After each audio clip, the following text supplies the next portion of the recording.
Uma enorme explosão, seguida de um incêndio, matou 13 trabalhadores e feriu outros 66 no principal terminal de exportação de gás natural do Catar na noite de domingo.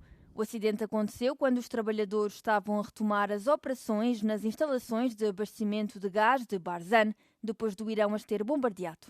The explosion at Qatar Energy's Barzan plant at the Ras Laffan industrial area could be felt some 90 kilometers away here in the capital Doha.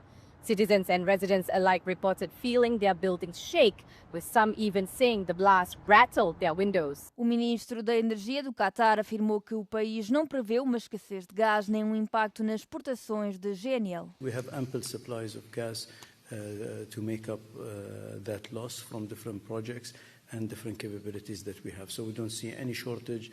It will not affect anything regarding export. It will not affect anything regarding our local requirements. Antes da suspensão das operações devido à guerra, a fábrica de Barzan tinha uma capacidade de produção anual de 77 milhões de toneladas de gás.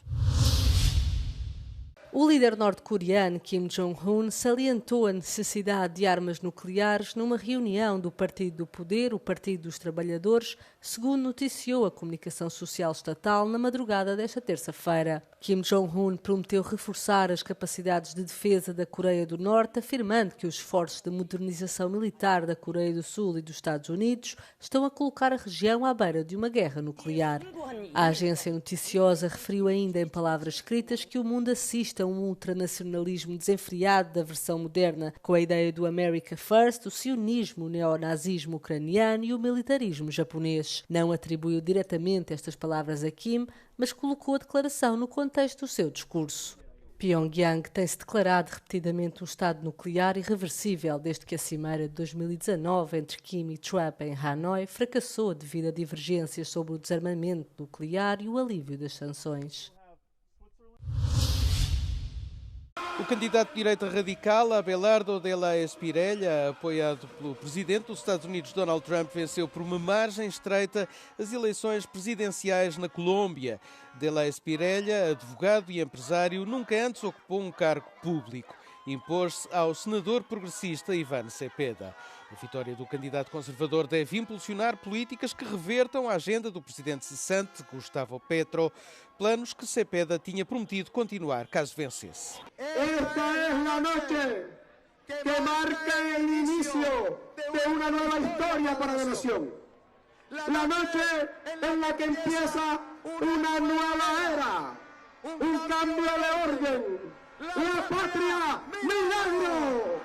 Acaba de ganar la democracia, acaba de ganar Abelardo de la Espriella, una fórmula absolutamente democrática que tiene todo por sacar adelante a nuestro país después de 4 años muy complejos, muy difíciles. Muitos colombianos prometem resistência ao governo de direita. Milhares de manifestantes de esquerda saíram às ruas de Cali e Bogotá este domingo. Que elijan la guerra, la destrucción de nuestro país y no muchas oportunidades como el continuismo con Cepeda. Em Cali, terceira maior cidade do país, eclodiram confrontos entre a polícia e os manifestantes que queimaram bandeiras dos Estados Unidos, enquanto a polícia utilizou gás lacrimogéneo para os dispersar. O governo alemão anunciou a intenção de adquirir 40% da empresa de defesa KNDS, fabricante dos tanques Leopard, uma medida destinada a reforçar a produção europeia de armamento em parceria com França, aliada dos alemães na NATO e na União Europeia. A decisão aprofunda o envolvimento do Estado numa empresa cujo equipamento se tornou fundamental para os esforços de rearmamento da Europa. Numa declaração conjunta, a Alemanha e França dizem ter chegado a acordo sobre a estratégia futura e a governação da KNDS, que pretendem deter em copropriedade através de acordos destinados a garantir a ambos os países participações iguais no capital. Berlim justifica o investimento, dizendo que garante uma influência duradoura sobre uma empresa que considera vital para a segurança e para a defesa da Europa. O momento escolhido reflete uma corrida mais alargada em toda a Europa para expandir as despesas militares e a capacidade de produção. A polícia australiana encontrou 2,7 toneladas de cocaína numa propriedade nos arredores de Sydney, na maior apreensão de sempre desta droga na Austrália. De acordo com as autoridades, a droga foi encontrada a 19 de junho em caixas de plástico enterradas em bunkers subterrâneos, escondidos por baixo de 3 contentores de transporte numa propriedade semi-rural. Os contentores tinham pisos falsos que permitiam o acesso à cocaína, cujo valor de mercado é estimado pela polícia em 499 milhões de euros. 2 homens, residentes em Sydney, com 21 e 25 anos, foram detidos na propriedade e acusados de posse de uma quantidade comercial de uma droga ilícita. Enfrentam potenciais penas de prisão perpétua. Os australianos pagam alguns dos preços mais elevados do mundo pela cocaína e outros estupefacientes, o que torna o país um dos mercados mais lucrativos para o tráfico de droga.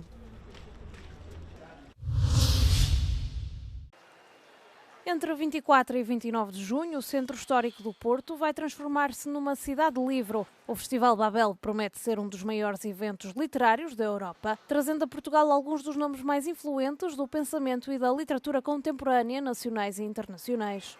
Promovido pela Fundação Livraria Lelo, com o apoio da Câmara Municipal do Porto, o programa do festival contará com a presença de 2 laureados com o Nobel da Literatura, Olga Tokarczuk e Laszlo Krasznahorkai, bem como outros autores distinguidos com o prestigioso Booker Prize, como Margaret Atwood, Salman Rushdie e Julian Barnes. A participação nas sessões é assegurada através da compra de livros numa rede de cerca de 50 livrarias e alfarrabistas aderentes. Este modelo de acesso inédito visa levar milhares de pessoas às livrarias da cidade e promover o livro e a leitura, segundo a organização. É ainda obrigatório para acesso a qualquer sessão transportar um livro na mão. Além das conversas literárias, o programa inclui exposições, cinema, aulas de história, sessões infantis, leituras de poesia nas ruas e concertos. Um dos momentos musicais mais aguardados acontece na Avenida dos Aliados, no dia 25, com um espetáculo que junta Pedro Brunhosa e o GNR, que vão apresentar também temas inéditos inspirados em poesia do norte de Portugal. Já no dia 26 será a vez de Bárbara Bandeira e Carminho subirem ao palco. O evento literário ocupará o espaço público em locais como a Praça dos Leões, a Avenida dos Aliados, a Praça da Batalha, a Ribeira do Porto ou a Torre dos Clérigos, reforçando a ligação entre a literatura e a cidade.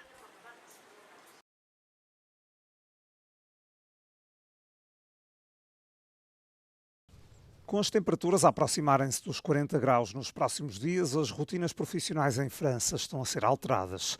Nas vinhas de Bordeaux, a jornada laboral começa agora antes do amanhecer. Ao anteciparem os horários dos trabalhadores sazonais, as adegas querem poupá-los às horas mais quentes do dia, sobretudo para tarefas que envolvem grande esforço físico. Plutôt que de faire 8h midi, 14h, 18h, on passe à 6h30 le matin jusqu'à 14h30 l'après-midi maximum, quoi. Mas a mudança nos horários não dispensa as precauções habituais perante o calor extremo. Ce qu'on leur demande, c'est toujours d'avoir un t-shirt, alors short quand il fait chaud, et surtout toujours une casquette, se protéger et crème à bronzer pour éviter coups de soleil et insolação, quoi, tout simplement. O despertador toca mais cedo, mas os trabalhadores sazonais não se queixam. Evitam o forte calor da tarde e podem descansar quando as temperaturas se tornam uma ameaça à saúde. Ça nous laisse l'après-midi de libre pour se reposer pour le lendemain. Et là, oui, avec les températures, surtout en fin d'après-midi, c'est impossible. Por todo o território de França, a canícula perturba o dia-a-dia. Nas escolas e nas obras, os horários também são ajustados. Os transportes públicos estão a ser monitorizados e 71 comboios já foram suprimidos. Segundo os especialistas, as ondas de calor estão a ocorrer cada vez mais cedo no ano e a tornar-se mais intensas devido às alterações climáticas. O fenómeno afeta grande parte da Europa.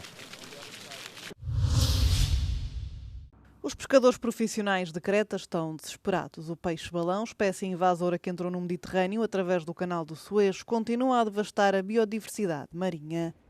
A proliferação destes peixes afeta países mediterrâneos como Chipre e Grécia, onde este predador venenoso e altamente oportunista se tornou dominante nos últimos anos. Para além de conterem uma poderosa toxina que os torna mortais se consumidos, estes peixes têm mandíbulas excepcionalmente fortes, capazes de morder madeira e metal.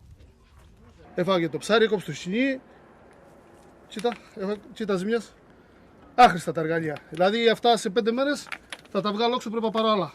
Είναι ένα ψάρι πολύ δύσκολο. Πανφάγο, τρώει ό,τι βρει. Δεν τον οχλάει κανένας. Έχει γεμίσει θάλασσα λιοντόψαρα και λαγόψαρα και ντρομπέτες. Όλο ξενικά είδη. Και δεν έφτιαξε ένα καλό ψάρι, όλο κακά.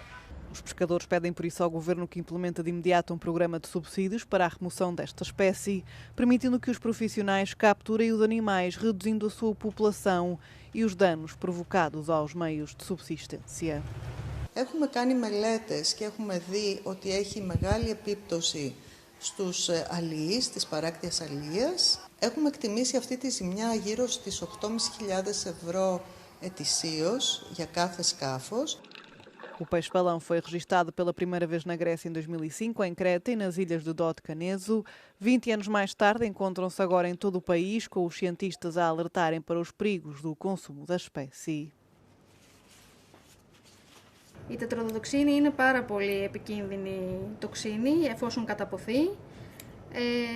Προκαλεί καρδιακή ανεπάρκεια, σταματάνε να λειτουργούν οι πνεύμονες. Γενικά θέλει πάρα πολύ μεγάλη προσοχή. A investigação está também em curso para encontrar formas de neutralizar a toxina, podendo torná-la útil e rentável. Έχουμε προχωρήσει σε έρευνα για να βρούμε τρόπους έτσι ώστε να απομακρύνουμε την τετροδοτοξίνη από τον λαγοκέφαλο και να μπορέσουμε έτσι την καθαρή βιομάζα να την εκμεταλλευτούμε σε κάποιες ήπιες εφαρμογές, π.χ. για λιπάσματα, κομπόστ και τέτοια πράγματα. Cientistas e pescadores dizem que são precisas medidas para proteger os ecossistemas marinhos.